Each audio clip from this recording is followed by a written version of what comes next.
ಅದಕ್ಕೋಸ್ಕರ ಏನು ಮಾಡ್ತಾರೆ ಕನಿಷ್ಠ ಇಲ್ಲಿವರೆಗೆ ಮಾಡ್ಲಿಕ್ಕೆ ಹೋಗ್ಬಾರ್ದು. ರೈತರುಗಳೆಲ್ಲ ನಾವು ಬರೀ ಇದನ್ನ ಟ್ರಿಮ್ಮಿಂಗ್ ಮಾಡ್ಬೇಕಾರೆ ಒಂದು ಸ್ವಲ್ಪ ಹೈಟಿಗೆ ಬಂದಾಗ ಡಬಲ್ ಆಗಬಾರ್ದು. ಅದು ಈಗ ನೋಡಿ ಇದು ಡಬಲ್ ಆಗಿಬಿಡ್ತಿದ್ದು. ಡಬಲ್ ಆದಾಗ ಏನಾಯ್ತು ಅಂದರೆ ಹಾರ್ಮೇಷನ್ ಕಡಿಮೆ ಆಗುತ್ತೆ.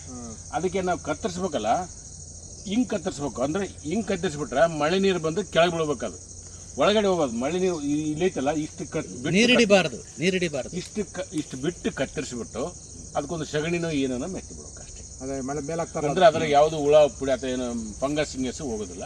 ಸೊ ಬಿಟ್ಟು ಕತ್ತರಿಸ್ಬೇಕು, ಆಮೇಲೆ ಜಿಗಿಬಾರ್ದು ಇದು.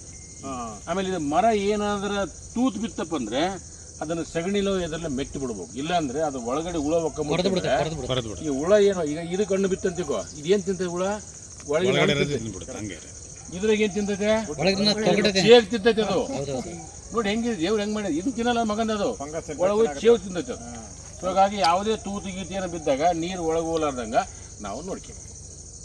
ವೆರಿ ಸಿಂಪಲ್ ಇದೆ. ನೀವೆಲ್ಲ ನೋಡ್ಬೇಕೇನ, ನೀವೆಲ್ಲ ಒಂದೊಂದು ಮರವನ್ನು ನೋಡ್ಕೊಂಡು ಹೇಳ್ದಂಗೆ ಟ್ರಿಮ್ ಮಾಡಿ.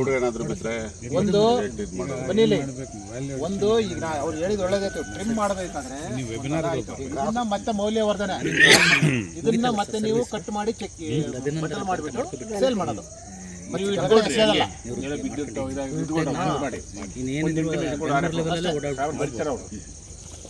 ಇಷ್ಟು ಚಿಕ್ಕದು ಒಂದು 100 mm ನಮ್ಮ ಹತ್ರ ಕಡ್ಡಿ ಇದೆ, ನಮ್ಮ ಮನೇಲಿ ಇಟ್ಕೊಂಡಿದ್ದೀವಿ. ನಿಮ್ಮ ಮಾಹಿತಿಗಾಗಿ ಅಷ್ಟು ಕೊಟ್ಬಿಟ್ರೆ ಫ್ರೀ.